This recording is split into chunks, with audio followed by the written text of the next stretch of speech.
জয় শ্রীকৃষ্ণ। পরম করুণাময় ভগবান শ্রীকৃষ্ণের শ্রীচরণে, শ্রীগুরু এবং বৈষ্ণববৃন্দের শ্রীচরণে জানাই আমার সশ্রদ্ধ প্রণাম। প্রিয় ভক্তবৃন্দ, আজ ভগবান শ্রীকৃষ্ণের অসীম কৃপায় আমরা শুরু করছি শ্রীমদ্ভাগবত মহাপুরাণের অমৃতময় ধারাবাহিক আলোচনা। আমি কোনো পণ্ডিত বা জ্ঞানী নই, আপনাদের মতোই একজন সাধারণ শিক্ষার্থী। আসুন, আমরা বক্তা ও শ্রোতা হিসেবে নয়, বরং ভগবানের এই অমৃত পথের সহযাত্রী হিসেবে একসঙ্গে যাত্রা শুরু করি। আজ আমরা প্রবেশ করছি শ্রীমদ্ভাগবতের প্রথম স্কন্ধের প্রথম অধ্যায়, যার নাম নৈমিষারণ্যে ঋষিগণের প্রশ্ন। এই অধ্যায়টি সমগ্র ভাগবতের প্রবেশদ্বার। এখান থেকেই শুরু হয় সেই পরম সত্যের অনুসন্ধান, যা কলিযুগের অন্ধকারে নিমজ্জিত মানব সমাজকে আলোর পথ দেখাবে। আসুন, বিনীত হৃদয়ে ভগবানের কাছে প্রার্থনা করি, তিনি যেন আমাদের বুদ্ধি শুদ্ধ করেন এবং এই লীলাকথা অনুধাবন করার শক্তি দান করেন। কাহিনী শুরু হচ্ছে আজ থেকে প্রায় 5000 বছর আগে, যখন দাপর যুগের অবসান ঘটে, ধরাধামে কলিযুগের আগমন ঘটছে। পরমেশ্বর ভগবান শ্রীকৃষ্ণ তার লীলা সম্বরণ করে স্বধামে প্রত্যাবর্তন করেছেন। ভগবানের অন্তর্ধানে পৃথিবী থেকে সত্য, শৌচ, দয়া ও দানশীলতা যেন ক্রমশ হারিয়ে যেতে বসল। ধর্ম অধর্মের চাদরে ঢাকা পড়ে যাচ্ছিল এবং চারিদিকে এক অশান্তির ছায়া নেমে আসছিল। কলিযুগের এই আগমনে মানুষের পরম আয়ু কমে যাচ্ছে, বুদ্ধি ও স্মৃতিশক্তি দুর্বল হয়ে পড়ছে। মানুষ অলস, ভাগ্যহীন এবং নানা প্রকার ব্যাধিতে জর্জরিত হচ্ছে। লোভ, মোহ, হিংসা আর অহংকার মানুষের মনকে গ্রাস করে নিচ্ছে। আধ্যাত্মিক উন্নতির কথা মানুষ বলেই যাচ্ছে। ঠিক এমন একটি সংকটময় মুহূর্তে মানবজাতির পরম মঙ্গলের জন্য এক মহান যজ্ঞের আয়োজন করা হলো। আপনারা দেখছেন কৃষ্ণা টক্স বাংলা কীর্তন। প্রতিদিন সন্ধ্যা 7টায় আমি আপনাদের সামনে আধ্যাত্মিক কথার ডালি নিয়ে আসি। একটা লাইক দিয়ে উৎসাহিত করবেন। ভারতবর্ষের এক পরম পবিত্র স্থান নৈমিষারণ্য। এই নৈমিষারণ্য কেবল একটি বন নয়, এটি হলো আধ্যাত্মিক সাধনার এক মহাতীর্থ। সেখানে শৌনক ঋষির নেতৃত্বে সমবেত হলেন 88,000 পরম তত্ত্বজ্ঞানী ঋষি। তাদের মনে নিজের জন্য কোনো চাওয়া ছিল না, তাদের একমাত্র চিন্তা ছিল, এই কলিযুগের ঘোর অন্ধকারে সাধারণ মানুষের মুক্তি কিভাবে সম্ভব হবে। ঋষিগণ সেখানে দীর্ঘ 1000 বছর ব্যাপী এক মহাযজ্ঞের সূচনা করেছিলেন। এই যজ্ঞ কেবল অগ্নিতে আহুতি দেওয়ার যজ্ঞ ছিল না, এটি ছিল পরম পুরুষোত্তম ভগবানের সন্তুষ্টি বিধানের এবং জগতের কল্যাণ কামনার যজ্ঞ। ঠিক সেই সময়, সেই পবিত্র মহাসভায় আগমন ঘটল পরম পূজনীয় মহাজ্ঞানী শ্রীসুত গোস্বামীর। শ্রীসুত গোস্বামী ছিলেন বেদব্যাস দেবের যজ্ঞ শিষ্য এবং পরম ভাগবত সুখদেব গোস্বামীর সাক্ষাৎ কৃপাধন্য। তিনি সমস্ত পুরাণ, ইতিহাস এবং শাস্ত্রের গভীর তত্ত্ব অবগত ছিলেন। তার অমায়িক স্বভাব, নিষ্কাম ভক্তি এবং অগাধ জ্ঞান দেখে শৌনক ঋষিসহ সমস্ত ঋষিগণ পরম সমাদরে তাকে উচ্চ আসনে বসালেন এবং বিনম্র চিত্তে প্রণাম জানালেন। শৌনক ঋষি তখন হাত জোর করে সমস্ত ঋষিকুলের পক্ষ থেকে সুত গোস্বামীকে বললেন, হে মহামতি সুত গোস্বামী, আপনি সমস্ত পাপ থেকে মুক্ত এবং সর্বশাস্ত্রে পারঙ্গম। আপনি ভগবানের অবতারগণের পরম পবিত্র চরিত্র এবং লীলাকথা সবিস্তারে শ্রবণ করেছেন ও তা হৃদয়ে ধারণ করেছেন। তাই আপনি আমাদের এই অজ্ঞানতার অন্ধকার থেকে রক্ষা করতে পারেন। ঋষিগণ বলতে লাগলেন, হে প্রভু, কলিযুগের মানুষের আয়ু অত্যন্ত সংক্ষিপ্ত। তারা কলহপ্রিয়, অলস, মন্দভাগ্য এবং নানা উপাধিতে বিভ্রান্ত। শাস্ত্রে বহু প্রকার কল্যাণকর পথের কথা বলা হয়েছে, যা সাধারণ মানুষের পক্ষে এই অল্প জীবনে সম্পাদন করা বা সম্পূর্ণ জানা অসম্ভব। তাই আপনি সমস্ত শাস্ত্রের নিরেশটুকু আমাদের কাছে কৃপা করে প্রকাশ করুন। এখান থেকেই ঋষিগণ সুত গোস্বামীকে একে একে 6টি অত্যন্ত গুরুত্বপূর্ণ প্রশ্ন করতে শুরু করলেন। এই 6টি প্রশ্নের উত্তর ঘিরেই মূলত রচিত হয়েছে সমগ্র শ্রীমদ্ভাগবতের তাত্ত্বিক ভিত্তি। ঋষিগণের প্রথম প্রশ্নটি ছিল, মানুষের জীবনের পরম এবং চরম কল্যাণ কিসে নিহিত?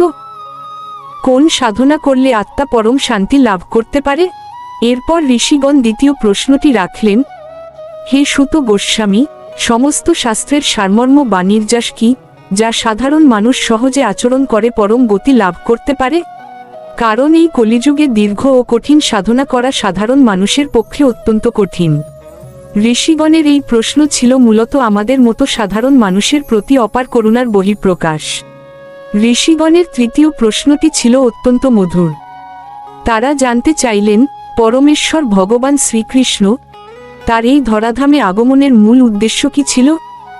তিনি কেনই বা যদুবংশে জন্ম নিয়েছিলেন এবং লীলাবিলাস করেছিলেন। ভগবানের জন্ম ও কর্মের রহস্য জানাই ছিল এই প্রশ্নের মূল লক্ষ্য। চতুর্থ প্রশ্নে ঋষিগণ জানতে চাইলেন ভগবান শ্রীকৃষ্ণ ব্রহ্মার প্রার্থনায় সৃষ্টির সৃষ্টি, স্থিতি ও প্রলয়ের জন্য যে সমস্ত পুরুষ অবতার এবং গুণ অবতার রূপ ধারণ করেন তাদের সেই পরম পবিত্র এবং অলৌকিক লীলাসমূহ আমাদের কাছে বর্ণনা করুন। ঋষিগণ ভগবানের বিরাট রূপ ও সৃষ্টিলীলা শ্রবণের জন্য ব্যাকুল হয়ে উঠেছিলেন।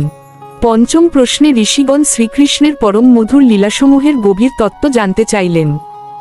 তারা বললেন ভগবান শ্রীকৃষ্ণ বলরামের সঙ্গে যুক্ত হয়ে এই মর্ত্যালোকে যে সমস্ত অতিমানবিক ও দিব্য লীলা প্রদর্শন করেছিলেন তা শ্রবণ করে কোনো আত্মতৃপ্ত ভক্তই কখনো পরিশ্রান্ত হন না। যত শুনব ততই আমাদের শ্রবণ ক্ষুধা বেড়ে যায়। অতএব সেই লীলা অমৃত আমাদের পান করান। ঋষিগণের ষষ্ঠ তথা সর্বশেষ প্রশ্নটি ছিল সবচেয়ে তাৎপর্যপূর্ণ। তারা সুত গোস্বামীকে জিজ্ঞাসা করলেন, হে যোগেশ্বর, পরমেশ্বর ভগবান শ্রীকৃষ্ণ যখন তার লীলা সম্বরণ করে ধর্মের রক্ষক এবং পরম আশ্রয় স্বরূপ অর্জুনাদিকে ত্যাগ করে স্বীয় ধামে প্রত্যাবর্তন করলেন, তখন এই পৃথিবীতে ধর্ম কার শরণাপন্ন হল? এখন ধর্ম কোথায় আশ্রয় নিয়ে রয়েছে? প্রিয় ভক্তবৃন্দ, ঋষিগণের এই 6টি প্রশ্ন অত্যন্ত গভীর এবং কল্যাণকর। শৌনক ঋষির মুখে এই সমস্ত প্রশ্ন শ্রবণ করে সুত গোস্বামী মনে মনে পরম আনন্দিত হলেন। তিনি বুঝতে পারলেন ঋষিগণ ব্যক্তিগত কোনো স্বার্থের জন্য নয়, বরং জগতের সমস্ত জীবের চিরন্তন কল্যাণের জন্যই এই প্রশ্নগুলো করেছেন। সুত গোস্বামী তখন ঋষিগণকে এবং অন্তর্যামী ভগবানকে প্রণাম জানিয়ে বলতে শুরু করলেন, হে ঋষিগণ, আপনাদের এই প্রশ্নাবলী জগৎ কল্যাণকর, কারণ এই প্রশ্নসমূহ সরাসরি ভগবান শ্রীকৃষ্ণের সঙ্গে সম্পর্কিত। আর ভগবানের কথা শ্রবণ বা কীর্তন করাই হল আত্মার পরম ধর্ম, যার মাধ্যমে হৃদয় অহৈতুকী ও অপ্রতিহতা ভক্তির উদয় হয়। সুত গোস্বামী আশ্বস্ত করে বললেন, আপনারা জানতে চেয়েছেন কৃষ্ণ অন্তর্ধানে ধর্ম কোথায় আশ্রয় নিয়েছে। শুনুন, ভগবান শ্রীকৃষ্ণ যখন স্বধামে গমন করলেন তখন কলিযুগের অন্ধকারে অন্ধ মানুষের চোখের আলো হিসেবে, ধর্মের সূর্য হিসেবে আবির্ভূত হয়েছে এই শ্রীমদ্ভাগবত মহাপুরাণ। এটি স্বয়ং শ্রীকৃষ্ণেরই বাঙ্ম প্রতিমূর্তি। এভাবেই নৈমিষারণ্যের সেই পবিত্র সভায় ঋষিগণের প্রশ্নের মাধ্যমে শ্রীমদ্ভাগবতের অমৃত কাহিনীর সূত্রপাত ঘটে। পরবর্তী পর্বগুলোতে আমরা একে একে জানব সুত গোস্বামী কিভাবে এই 6টি প্রশ্নের পরম সুন্দর ও বিশদ উত্তর প্রদান করেছিলেন, যেখানে লুকিয়ে আছে আমাদের জীবনের সমস্ত সমস্যার সমাধান এবং ভগবানের চরণে পৌঁছানোর সহজ সরল পথ। প্রিয় ভক্তবৃন্দ, আজকের মতো আমরা আলোচনার এখানেই ইতি টানছি। আগামীকাল সন্ধ্যা ঠিক 7টায় আমরা শ্রীমদ্ভাগবত মহাপুরাণের প্রথম স্কন্ধের 2য় অধ্যায় নিয়ে আবারও আপনাদের সামনে উপস্থিত হব। সেই অধ্যায়ে আমরা শুনব শৌনকাদি ঋষিগণের প্রশ্নের উত্তরে সুত গোস্বামী কিভাবে শ্রীমদ্ভাগবতের প্রকৃত সারতত্ত্ব প্রকাশ করতে শুরু করেছিলেন এবং মানুষের জীবনের পরম ধর্ম কি, সেই অমৃতময় আলোচনা। তাই এই ধারাবাহিকের পরবর্তী পর্বটি কোনোভাবেই মিস করবেন না। আপনারা যদি এই আধ্যাত্মিক যাত্রার সহযাত্রী হতে চান তাহলে কমেন্টসের মাধ্যমে আর কিভাবে উপস্থাপন করলে ভালো হয় সেটা জানালে আমি অত্যন্ত খুশি হব। আজ এখানেই বিদায় নিচ্ছি। আগামীকাল সন্ধ্যা ঠিক 7টায় আবারও আপনাদের সঙ্গে দেখা হবে। ততক্ষণ পর্যন্ত সবাই ভালো থাকবেন, সুস্থ থাকবেন। ভগবান শ্রীকৃষ্ণের কৃপা আপনাদের ও আপনাদের পরিবারের সকলের উপর সর্বদা বর্ষিত হোক। হরে কৃষ্ণ।